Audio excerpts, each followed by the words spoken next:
So this sister is asking about that she cannot perform wudu due to her disability.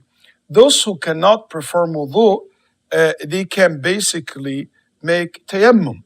And tayammum is to touch the sand, okay, and to basically do your hand, do your face and your hand. And that's about it, one time to wipe over your face and your hand. If you can do that or someone can do it to you, do it.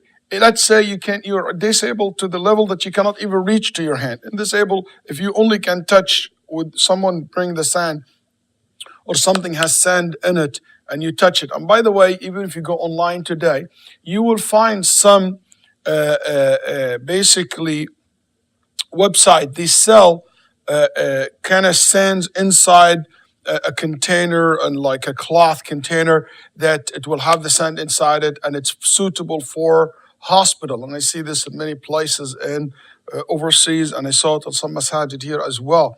So people will touch it.